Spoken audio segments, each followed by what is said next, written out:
Okay, welcome to the 6th class meeting of the Introduction to DSP. Homework will be assigned as usual and will be due on next Tuesday. On next Thursday, we are going to take the first quiz, and the coverage is up to next Tuesday's class meeting. So it will cover materials on class meetings 1 to 7. It's an open everything quiz except any human interaction. And you must be equipped with a device, PC, or anything to access post-tag LMS system and upload your answers. So here goes the overview, and we are still doing this one. And I want to very quickly cover the review part. Actually, the next chapter, the Z transform, is also related to the review. Okay, in the last class meeting, we had something interesting like this. So we narrowed down our interest to discrete time LTI systems. So here goes the set of all discrete time systems. And here is a subset of linear systems. And here is a subset of time invariant systems. So the intersection is the set of all discrete time LTI systems. Now, if we focus only on this intersected region, we can say something, some properties of the system very easily in terms only of the so-called impulse response. What is the impulse response, by the way?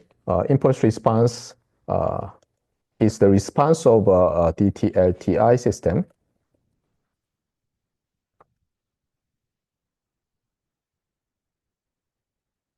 when you apply unit sample function to the input and observe and record the output. This is, as an entire function, is called the impulse response. So as it says, if we intersect with some causality, then what can we say in terms of the impulse response? So here, causal DT causal LTI system has what? Has h of n, the impulse response, which is causal. Be careful, here the first causal is for system property, and this causal is for signal property we conveniently defined. So if you plot the h of n, then you observe all zeros here.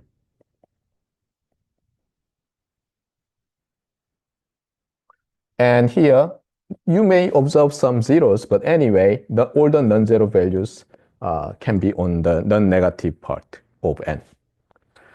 What if we, instead of using causality, we intersect with bibo stability? In that case, what do we have? DT bibo-stable LTI system has what? System has its impulse response absolutely summable. So in this way, impulse response, mathematically speaking, fully characterizes a DT LTI system. Got it? And some of the DT LTI systems, some, as I told you, some, not all, some of the DT LTI systems input-output relation can be describable by linear constant coefficient difference equations. Got it? Then we need to define the LCCDE first, and here goes the weighted sum of outputs, and here goes the weighted sum of inputs. Some people, in a wide sense, call if the left-hand side equals right-hand side for all n, then it is an LCCDE. However, many people only consider finite sum. So you cannot have infinite terms of outputs summed over, and you cannot use infinite sums of the input over here. So finite number of input samples and finite number of output samples are involved in a narrow sense linear constant coefficient difference equation. And it is very convenient to have that expression when you want to implement a DT LTI system by inspecting its LCCDE representation and using delay multiplier adder of finite numbers. We will see and discuss more on this one when we review the Z transform. So if you have some uncertainty, then it's okay. By the way, what was the meaning of here constant coefficient? Because there could be, if it is not a linear constant coefficient difference equation, this can be some AKN and this can be some BKN. In that case, for different n, as I told you, whenever you have this for n, actually you have countably infinite number of scalar equalities, right? So when you have different n, then this may change. In that case, it is not LCCDE.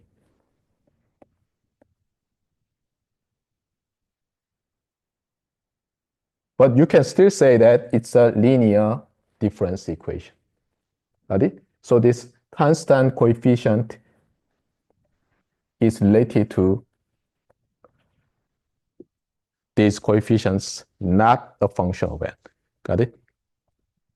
And here goes the remark, as I just told you. Not every DT LTI system can be describable by an LCCDE. So it is not the omnipowerful. However, it is a very powerful tool. Got it? So it's like you have the home toolbox and you have a hammer. Hammer is a very important tool. However, you cannot use it every time, right? Sometimes you have to use something else. However, hammer is one of the essential. And LCCDE also is very important. By the way, precisely speaking, a DT system, be careful here. So far, all DT LTI, but here, a DT system whose not yet LTI, whose IO relation described by an LCCDE is not necessarily a linear system. Here, linear is defined in a very strict sense. So a fine function, for example, something like this with a non-zero is not linear. Got it? And you know why this happens from your the differential equation theory, where you may have the solution, which is the sum of homogeneous or homogeneous solution plus particular solution. By the way, here goes an interesting and important result. So suppose you are given a DT system whose input-output relation described by an LCCDE. Now, when it is DT LTI, and one of the important theorems says that if it satisfies 0 input, 0 output, then it's DT LTI. Which actually combined with that idea, what does that mean? What does that mean? A homogeneous solution is not used. Right? Anyway, what can you say?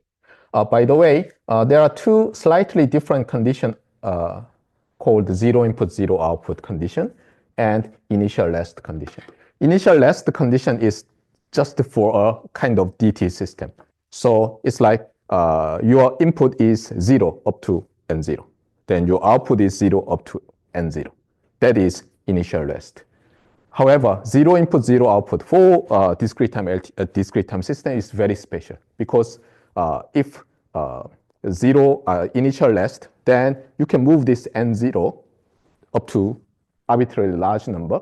Then in practical case, you are actually applying a zero input signal. Then initial rest implies zero output. However, initial rest is more for discrete time and continuous time systems, but zero input, zero output is for any mapping. For example, take a look at this one. I told you that if A is non-zero, then this is not linear. Let's see. Plug in zero input. What is zero input in this case? X equals scalar 0. Then you have output Y non-zero. So this simply does not satisfy zero input, zero output condition. Got it? Anyway, in the last part of last class meeting, we've seen some interesting example. So, for example, given a simple moving average system. So you have this system, and there is no initial condition or possible boundary condition, so it's DT LTI.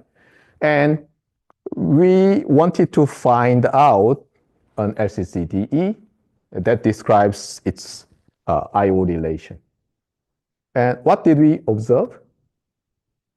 Actually, given a DT LTI system with, for example, finite impulse response, like simple moving average, there was not, there didn't exist a unique LCCD.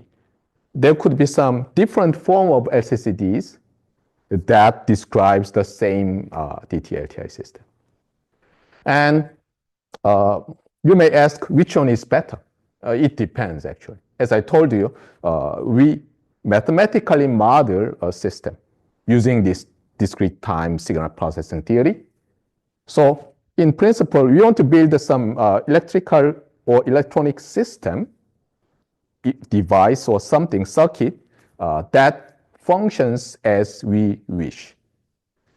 And in order to build a system, we model the signal to the input signal as a sequence and output signal as a sequence, even though it could be some digital signal with ones or zeros, or 0 volt or 5 volt with some bad transition intervals. But anyway, so we want to build some system, and two different representations of the same system, when it is implemented, may result in different system because of imperfections of modeling, imperfections in production and other things. Got it? So basically, which LCCD is better depends on how you implement. And another thing is that, so given an LCCD, can you easily find different form of LCCD? And half of the answer can be found after you study the Z transform.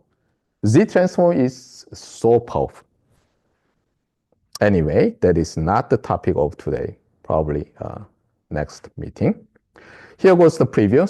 So far, we mostly considered DT LTI system in the time domain, and we are going to move to the frequency domain. So we quickly review Fourier transform, discrete time Fourier transform, and we are going to skip random discrete time signal part. As I told you, I believe personally, I don't think it's good to too much expose random process in the undergraduate level because we have a lot to cover, even with deterministic signals. Okay. So, yeah, this is the copy from last class meeting. And as you see that moving average can be represented by this LCCDE, where only one term involved in the left-hand side. So only a single output is given, single output term. And here goes the input terms, finite number. But here, you have what? On the left-hand side, 2 output samples are involved. And on the right-hand side, only 2 input samples are involved. And if you build a discrete time system using delay, adder, scalar multiplier, which one would be better?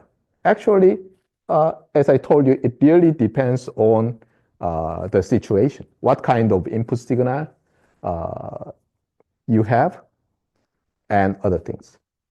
See that? Here, you will see the input delayed by 0, 1, 2, 3, and M2. So actually, you need to delay the input M2 times. And again, here, you delay M2 minus 1 times. So anyway, you need delay components. And here, you have M2 delay components on the right-hand side. And here, you have M2 minus 1 delay components. Is it plus 1? Let me see. M2 plus 1 components. Okay. Sorry. Is it correct? Yeah, I believe so. M2 plus 1 delay components and one more delay component here. Got it?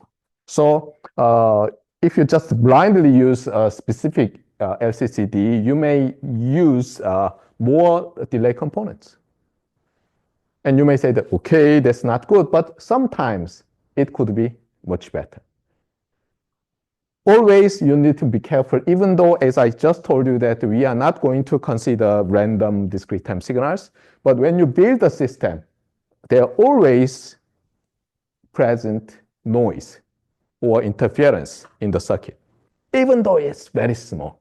We cannot completely shield the incoming interference. In that case, sometimes this type of recursion may not be good.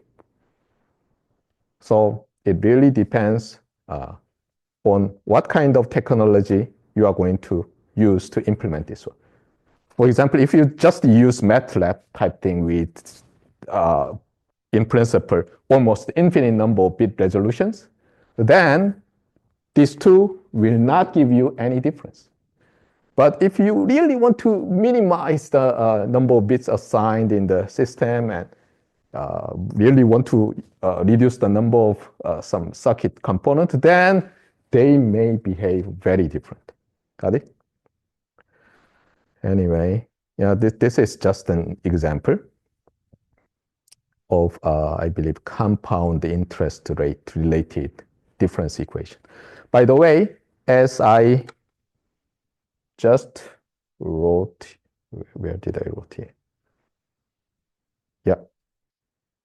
Some high school math problems that involve sequences can be very easily solved using Z-transform. Probably you've seen some very simple linear constant coefficient difference equations to handle sequences when you are high school students. And some example is like, probably everyone knows Fibonacci. Is it something like a sequence? And you know how to construct it. You usually start from 0 or 1, depending on your preference. And you add and write it, and add, write, add, something like this, right? And this Fibonacci sequence can be written in this way in your high school math, saying, so this is A1, A2, A3. So A1 equals 0, A2 equals 1. And given these two conditions and this linear constant coefficient difference equation, you can construct all the terms in the sequence. And probably you remember that there is a general representation that is not involving this difference equation. And there are some two terms with geometric series, right? And you were just told that from your teacher that a Fibonacci sequence can be written in this form and done. And actually, you can derive that by using Z transform. So if you are motivated to play with that, go ahead and try it. Ready? Anyway, so this is done. And now we are moving to our second handout that covers sections 2.6 to 2.10. But as I told you, the last sections related to random discrete time signals is not going to be covered seriously. Okay, here goes the kind of tree diagram of this entire course. And we are going to study discrete time signals and systems. And these are topics mostly related to discrete time signals, even though we cannot quite separate these two topics. But anyway, chapters are organized this way. And here goes the discrete time system related topic. And we are here. Ready? So the idea of this frequency domain something is again what? Starts from discrete time signals. So given a discrete time signal, sometimes I write this way or that way. Here Z is the usual, the capitalized Z is usual notation for the set of all integers. And what we are going to do is to rewrite this x of n as a linear combination of some fundamental signals. Linear combination of some fundamental signals. And the first representation was what? Was to use delayed unit samples, right? And this has its counterpart in the continuous time case where you have integration and delayed direct delta function in the continuous time. And this is called what? The shifting property, not shift, the shifting property of delta function. So you may also say this is the shifting property of discrete time unit sample function or discrete time delta function. And from that one, you remember, what did we derive? We derived the notion of impulse response for a linear time invariant system. Of course, you can do a similar thing for general linear time varying system. In that case, the impulse response becomes two-parameter function. So we have had a very good result already, but in the time domain. Now, this entire handout is related to x of n written in other form. So here, kind of atoms to construct every possible molecules in the world were 108 elements like hydrogen, helium, and something like that. But when you, for example, build some plastic case, you are not collecting hydrogen and helium, right? Sometimes you just have some material that is some already composite of the atoms already. So there are other ways to describe a discrete time signal. And what did we do in the signals and systems course? Anybody? So the idea was like this. Okay, we have no idea about general continuous time signal. So let's focus on very specific signals, such as a periodic signal. For a periodic signal, what can we say? So it's like when you have no idea to do something new, something good, what you do is that you consider a very small set, subset of your entire set, and you try to play with it to have experience, and then generalize it to a grand theory. And what was the interesting part? What was the interesting part of this one? Anybody? We had what? We had a so-called Fourier series representation of a periodic signal. So we have, for example, countably infinite terms with coefficient ak, and here goes e to the exponential function j 2 pi divided by this period times kt, right? And for all t in R. Of course, this equality requires some real analysis, has a calc idea like convergence of a sequence of functions, almost everywhere convergence, uniform convergence, L2 convergence, something like that. Okay. And then what did we do? We wanted to generalize to non-periodic signal. So we let period very large. See that? Suppose you have some signal. And this signal, even though it's not periodic, can be periodized by periodic extension. Suppose, so far periodic, here x non a periodic. But what you consider is this one.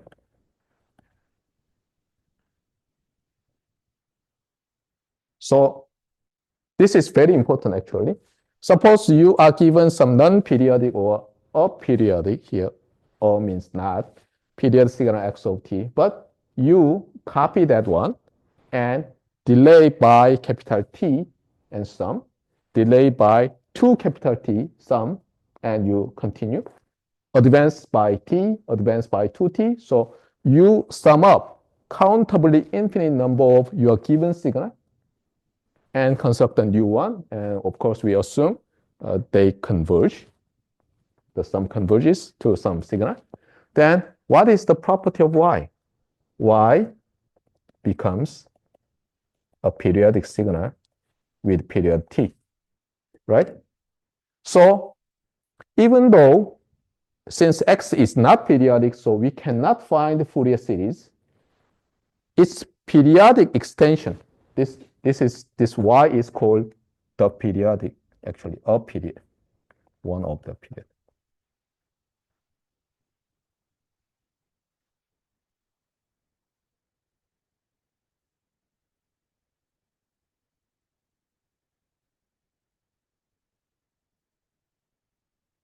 So y is the periodic extension of x of t with period capital T. So since y is periodic, y can be rewritten using Fourier series. And then what do we do? What did we do in signal-gen systems? We let t go to infinity. Then you may say that, what does that mean?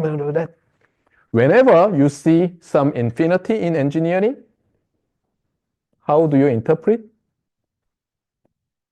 T sufficiently large. So this limit procedure is to mathematically precise our daily engineering notion of something very large. So as I told you, our electrical civilization just started around 400 years ago, right? Volta invented battery and blah, blah, blah. So there was no electrical circuit and no electrical periodic signal. So if you take t, for example, 400 years, then mathematically, it could be 400-year periodic signal. But in practice, it's non-periodic signal. So if t is sufficiently large, then we are okay. And that was the idea of Fourier and others. So we do the same thing. We start with some periodic signal with period capital N. Here, N is a natural number.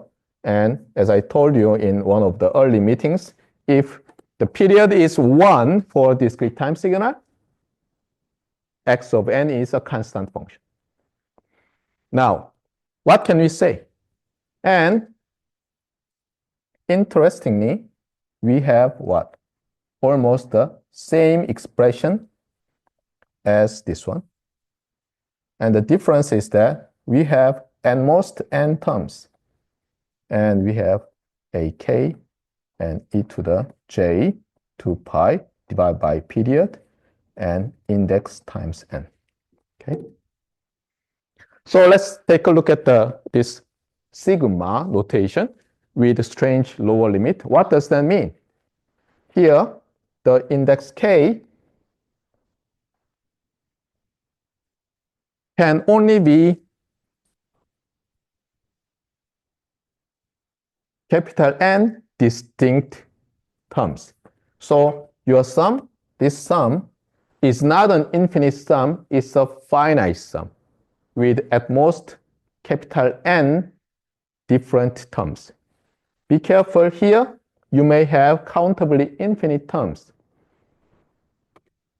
So you had the problem of convergence. But here, since this is a finite sum of complex numbers, then it always converges. And this is the coefficient for what? This signal. And what is this signal? This signal is a generalized, special version of discrete time complex sinusoidal signal with radian frequency omega, where omega is what? Omega equals 2 pi divided by period times k. So if you have different k here, the radian frequency differs. But as I already explained in the probably second class meeting, whenever you have radian frequency, which is rational multiple of 2 pi, see that? This is a rational number. K divided by capital N is a rational number. It's a multiple of 2 pi. Then what happens? This may have different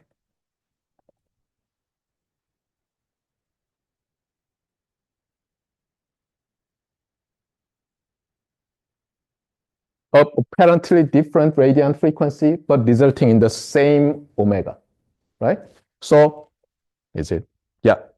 Why is this true? So you plug in that one. Yeah, it's okay. So here, then due to the property of exponent of an exponential function, so you already know this property from your high school, right?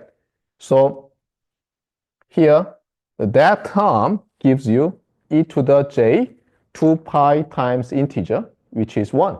So here, the notation k equals bracket capital N means that you only select different radian frequencies with different modulus when you divide this frequency with 2 pi over n. Then any k give you different integer k may, actually you have to say this 2 pi over n k plus nl, right? Will give you the same radian frequency. Anyway, so this was the idea of Fourier series for discrete time signal. Am I right? Now, what are we going to do for a non-periodic signal?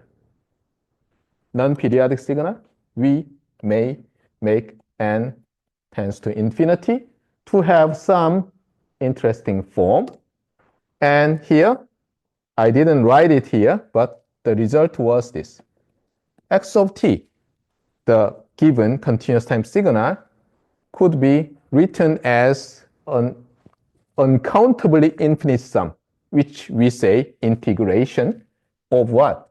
E to the j omega t with some function of omega or j omega, if you want, something like this.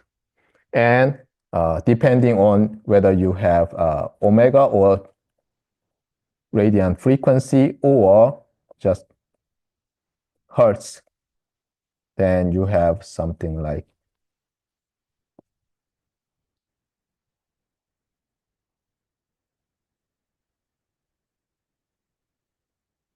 this notation. And this is sometimes called the synthesis equation for the Fourier transform. This is the synthesis equation for continuous time Fourier transform. So you have here discrete infinite terms, and if you let t tends to infinity, then you have continuous infinite terms, right?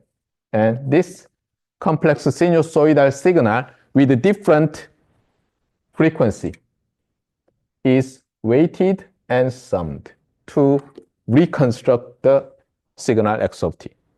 Now, what do we have here for discrete time signal? Anybody? Yeah. Again, we have integration, and we have some function of omega, and here also goes complex sinusoidal signal integrated for all omega on this interval. Here, bracket 2 pi could be any interval, for example, such as 0 to 2 pi, or if you wish, pi to pi. Or you can choose something very strange like 0 to pi and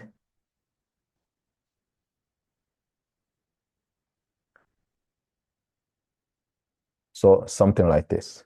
Am I right? Yeah.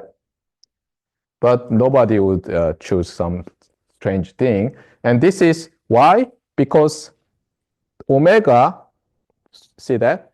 Omega equals 0 is same as omega equals 2 pi.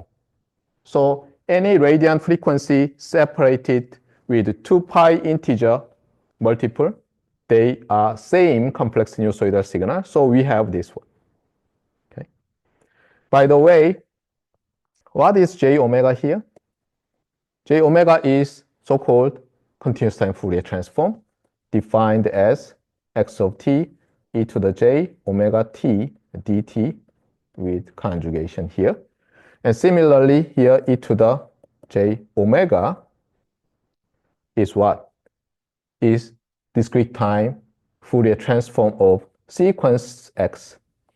So you have j omega n, and you sum up for all n. And the major difference between these two is that, in general, continuous time Fourier transform does not show any periodicity.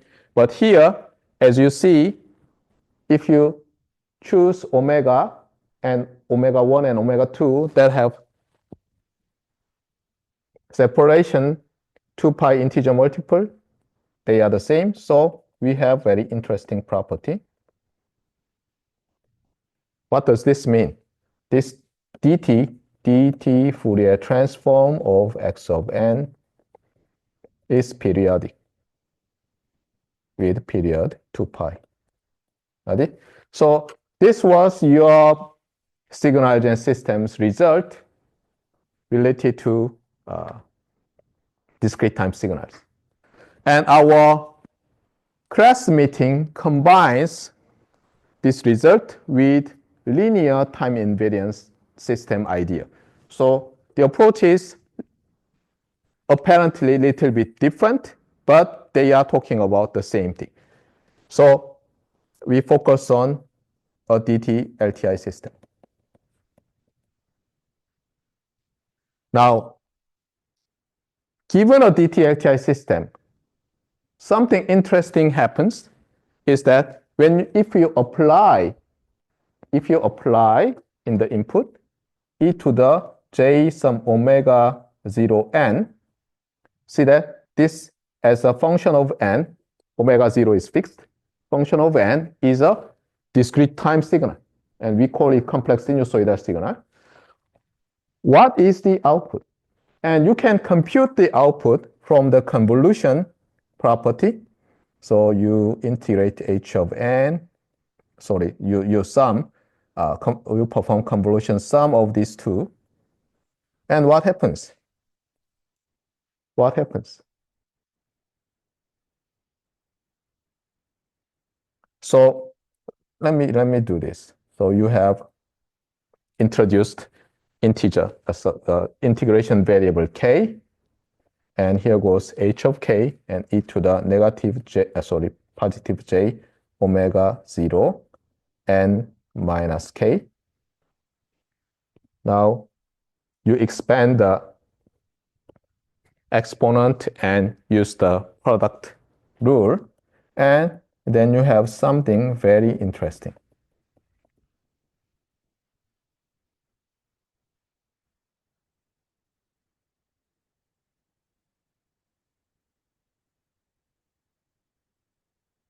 So when you have a DT LTI system and you apply a complex sinusoidal signal with radiant frequency omega 0, what happens? Output is also a complex sinusoidal signal with the same radiant frequency, but possibly different coefficient. So you apply this input, your output is a scaled version of your input signal when system is DT LTI and when the input is a complex sinusoidal signal.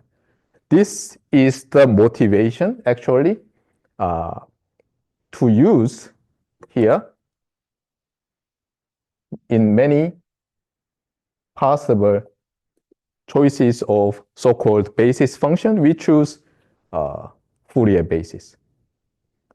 By the way, you will see almost after the half of this semester, you will see some different way to decompose a DT signal. We no longer use so-called Fourier basis like this. As I told you, and as you've seen, there could be many different representation method of a DT signal.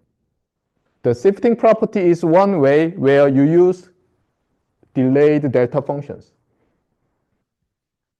And for Fourier's periodic signal, you rewrite the discrete time periodic signal using finite number of complex sinusoidal signals. And for general non-periodic signal,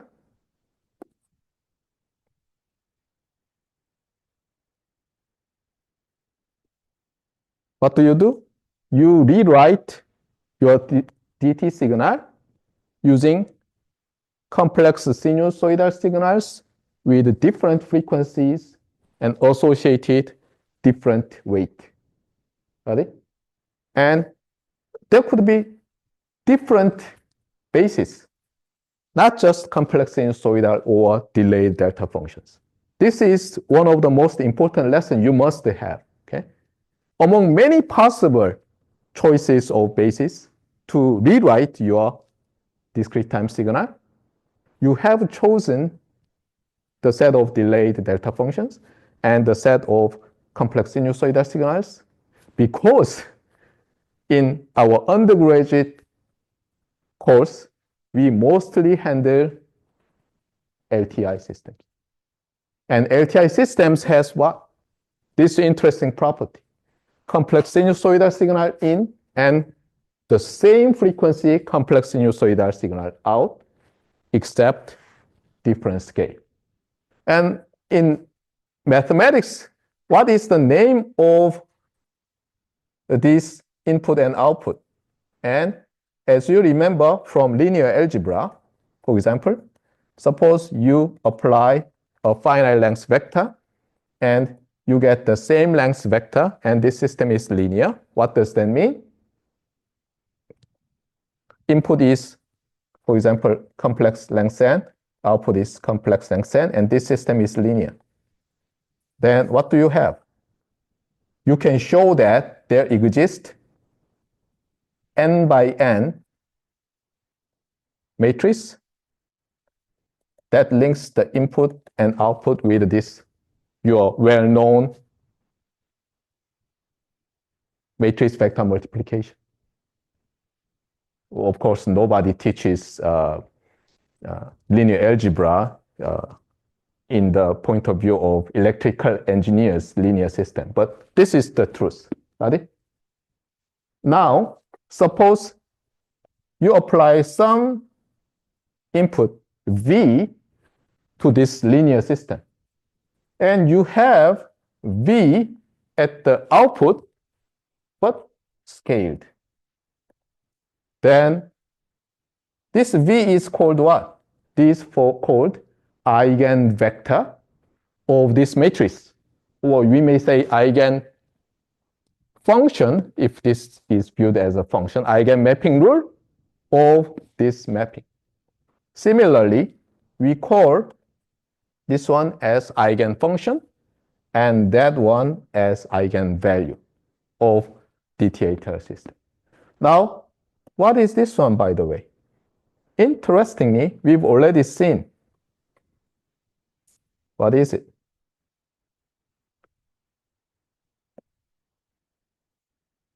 From the definition of discrete time Fourier transform, it turns out that the eigenfunction is what? Eigenvalue is what? Eigenvalue is the DTFT of the impulse response evaluated at omega equals omega 0. So you have a DT system. Now you apply delta of n, you have h of n, the impulse response. Now you find the discrete time Fourier transform of your impulse response. Now it becomes a periodic function of omega. Now you apply to this DT LTI system a complex sinusoidal signal with omega 0. Then what do? From the periodic DT Fourier transform, you find omega 0 and find the complex value. That serves as the eigenvalue of your linear system. So e to the j omega 0 n in, and your DTFT of the impulse response evaluated at omega 0 times e to the j omega 0 n goes out. Got it? So this is why, as I told you, this is why our signal gen systems and also this DSP course emphasizes Fourier basis a lot. However, as I told you, if you go to a graduate school, and especially, for example, you are dealing with images, videos, actually Fourier basis is not that useful. However, if you still handle DT signals with complex values, for example, you do radar signal processing or communication signal processing, then discrete time Fourier transform will become still very, very important tool you need to know. Got it? Anyway, so here goes the some derivations. As I told you, if you apply complex sinusoidal signal, since omega looks very some variable, let me put 0 here.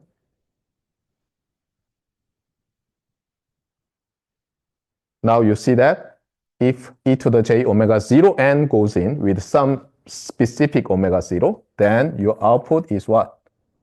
your input times DTFT of the impulse response evaluated at omega 0. Got it? Like this. Okay.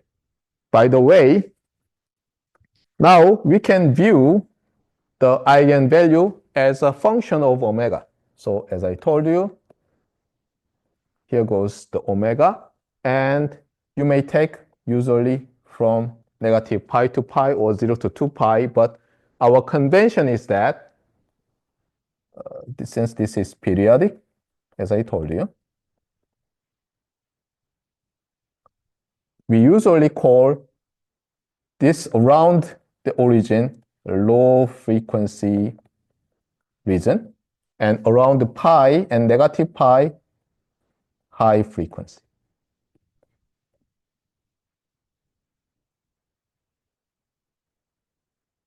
And you may say that, hey, mathematically, 0 and 2 pi is almost the same, so why don't we call this part low frequency and that part high frequency? Why do we do that? It's because of our, how they say that, feeling or nature. So let's consider real part of complex sinusoidal signal, just plotted using stem in MATLAB. What will you see when omega equals 0? You will see all ones, right? Because e to the 0 equals 1. Now, what if omega is a little bit greater than omega? Then this is cosine omega n, and if this is a little bit greater than omega, you will see some very, very slowly changing amplitude of this real part. And what is interesting is that if you choose some value very close to 2 pi, again, you will see very slowly changing amplitude. Got it? It's not like very fast changing, because the most fast varying omega is what? Pi. And you will see what? Real part of e to the j pi n equals 1, negative 1, 1, negative 1, something.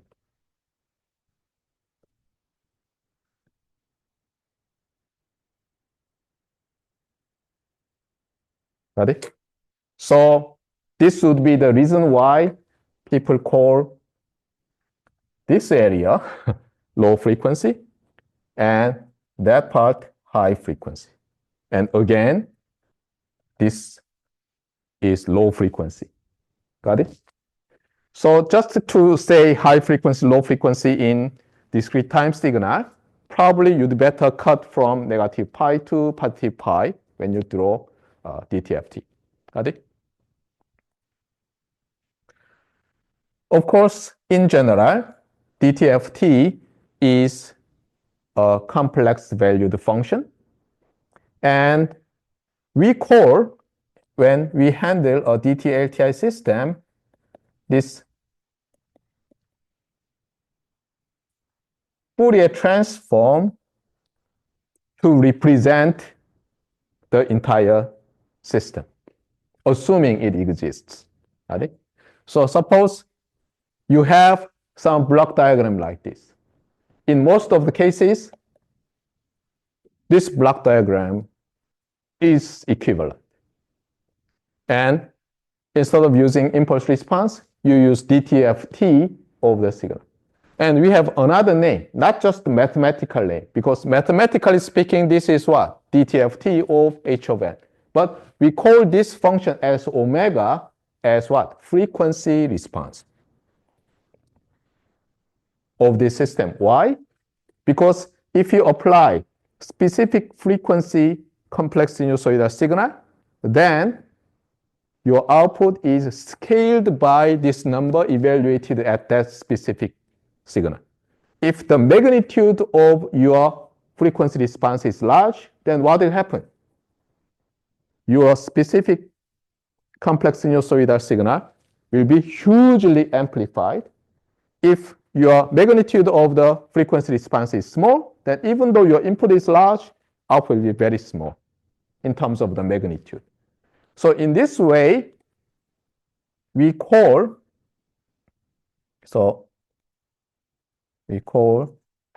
DTFT of the impulse response the frequency response.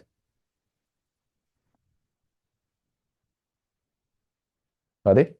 So precisely speaking, there is no frequency response of the input signal because it does not respond to anything. Input signal is a DT signal, right? You may find its Fourier transform, but it's not quite correct to say that that is frequency response of the input signal. But a lot of people say that. But correct way is that you have a DT LTI system with impulse response to h of n. Now you find the DT Fourier transform of h of n. Now you may say that, hey, this DTFT is the frequency response of this DT LTI system. Got it? Anyway, so it says that you have magnitude and phase. And here were some examples of the frequency responses. So when you have ideal delay, then what? You can derive like this. And if you separate the magnitude and phase, what is the magnitude? That is always 1. And what is the phase as a frequency of omega? It's a linear function of omega. So we usually say that delay system has linear phase shift frequency response. Got it? Okay, what else? Okay, you find the same answer using method 1 and method 2. As I told you already, frequency response as the DTFT of the impulse response of a DT LTI system, because it's still DTFT of some sequence, it is periodic with period 2 pi. So you add 2 pi to omega, and you get the same thing without 2 pi. Then you say that 2 pi is period. Of course, this holds for all omega, so it's a function of omega and periodic. Got it? So as you see that any interval is okay, but to intuitively say which one is higher, negative omega to omega, negative pi to pi is preferred. And here goes the example. This is omega 0. This is real part of e to the j omega 0. And as I already told you, omega 0 equals 0. Omega 0 is large. Omega 0 is small. Omega 0 is probably pi. Yeah. Or you may say negative pi. You have the same signal with something like that. And when you have a DT LTI system with frequency response capital H of e to the j omega, and when you draw the, for example, magnitude of this one, and it looks like that one, first draw these dashed lines so that you just focus on negative pi to pi interval. And you must understand this one as what? Copy of that one and stamp, stamp, stamp, countably infinite, and stamp, stamp, stamp, countably infinite. Okay? So you have periodic signal. And as you see that, what happens? If you apply e to the j omega 0 n with omega 0 lies on this interval, what will happen? The signal goes in and 0 signal goes out. So if you apply some e to the j omega 0 n with omega 0 lies here and there, your output is 0. Because what? Because your frequency response is 0 here. Got it? So we usually call this low pass, low frequency component passes. So low pass filter. And since this gain is constant and suddenly zero, we call this an ideal low pass filter. Particularly when we say ideal low pass filter, we not only just consider the magnitude response of the filter, but also the entire response itself have this property, which means that this angle is zero.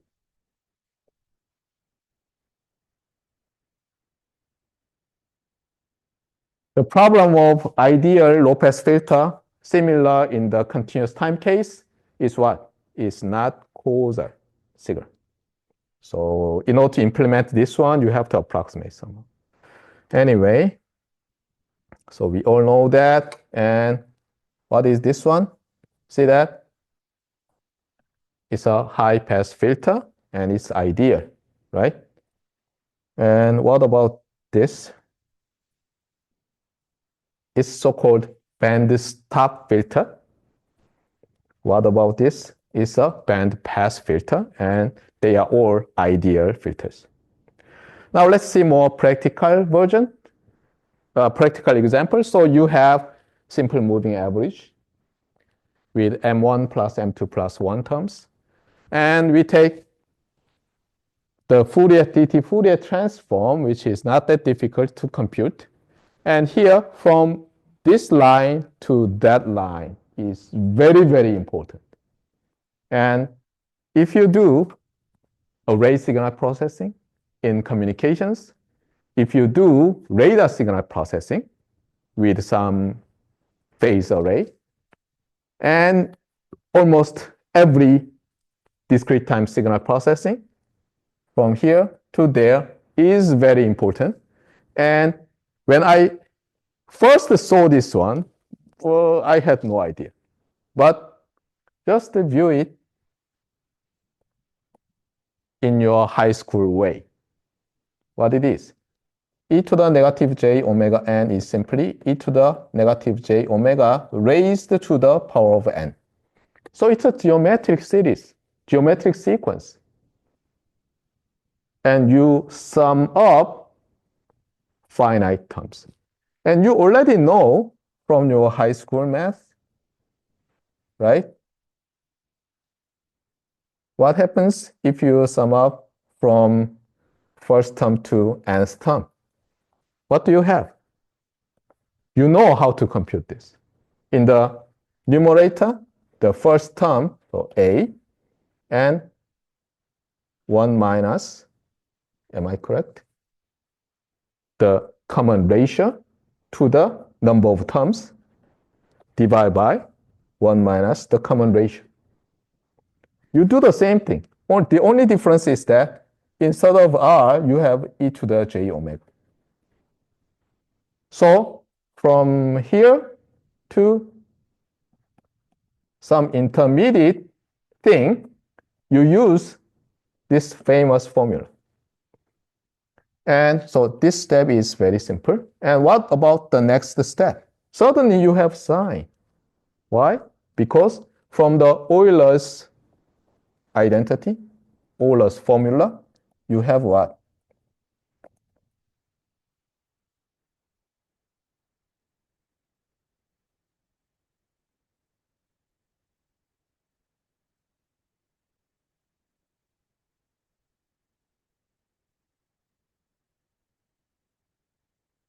So you use that one. Got it? Then you can rewrite this intermediate result obtained by using your high school friend can be rewritten that way. Got it? You do it yourself. I almost guarantee that this derivation will appear in your quiz. Okay, got it? Because this is so important. Okay, I cannot just skip it. Got it? So you do it yourself. And okay, it seems that you do not, you want to do it in your quiz, so I will make some problem for your homework, okay? And also plot that one using MATLAB, okay? Okay, so let's see. Simple moving average with M10 and M24 has frequency response like this. This is a magnitude response, and this is phase response.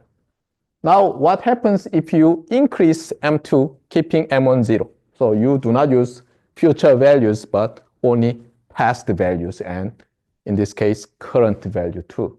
What happens? If you increase M2, actually this decreases. So you have very sharp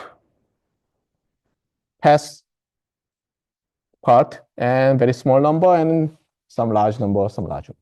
So actually, if you use 30-day moving average in your stock market analysis and 32-day average in your stock market analysis, what is the difference? This signal just a little bit compressed or not. And that's why I just say that some myths saying that if the 30-day moving average crosses with 60-day average, then you need, it's the time to buy your stock. And if it has some golden cross, sell, blah, blah, blah, is a myth. However, as our daily life goes, a lot of people believe that. They believe that there is some magic in 30-day moving average and 60-day moving average and 120-day moving average. Since everybody believes, not everybody, many people believe that, that really happens. If you read some stock market,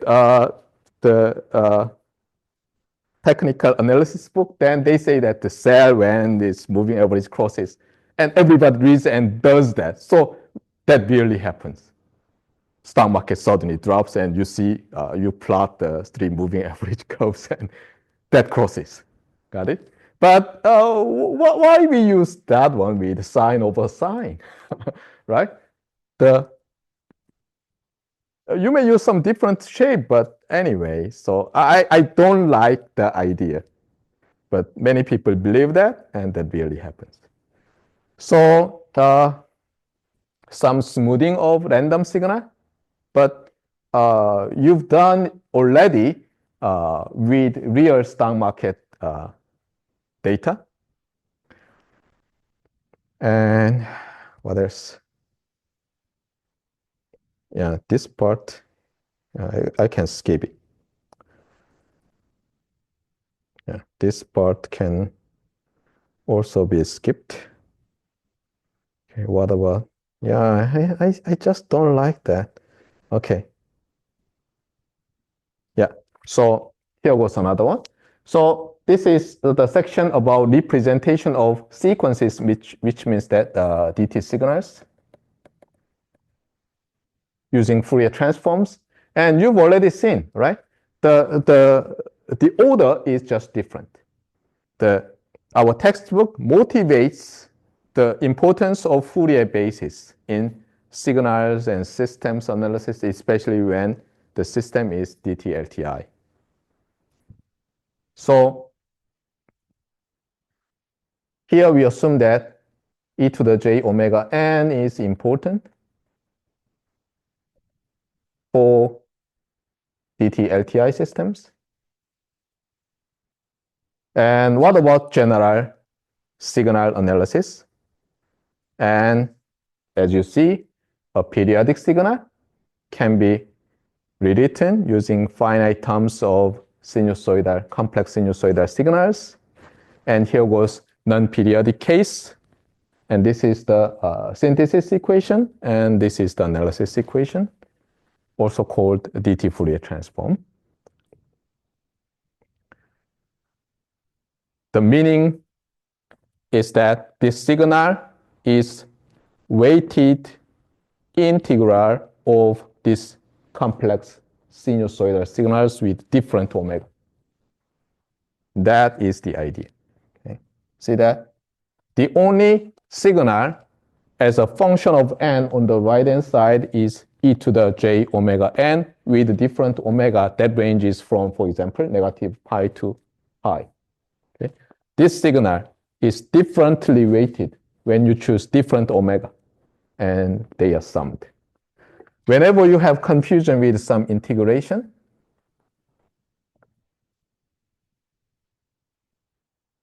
just think in this way. Okay? You sum up with many, many terms. Then it's very easy to understand. Got it? Okay, what else? Yeah, this is already done, right? Frequency response is simply the DT Fourier transform of the impulse response. What else? Yeah. So this part is about the existence of the DT Fourier transform. So let's go back to the definition. And as you see that, DT Fourier transform, not DT Fourier series. DT Fourier transform involves countably infinite terms to be added. And whenever you add up countably infinite number of terms, you have to pay attention to the convergence issue. And in your undergraduate analysis course, or in some universities, they teach in calculus, the first thing is this one. Suppose you have an that is real positive or non-negative for all n. Okay. Now you sum up all n's. What happens? So the terms are either 0 or some positive number. Now you sum up. What happens? This is either finite or divergent. Under, this part is important, under any rearrangement. What does that mean? Suppose you have 5 numbers, 1, 2, 3, 4, 5. Now you add them up. Your result differs when you change the order of addition. You add 1 to 2, then you have 3. 2 to 3, you have 6. 6 to 4, 10. Or you add up 5 and 4 and 3. Or you add up 1 and 5 and 2 and 4. No difference when you have finite terms. However, in some cases, this rearrangement gives you something strange. That is the result of addition. One good thing is that when you have non-negative numbers, this infinite sum, countably infinite sum, gives you same answer, whatever rearrangement you have. It's either a finite number or infinity.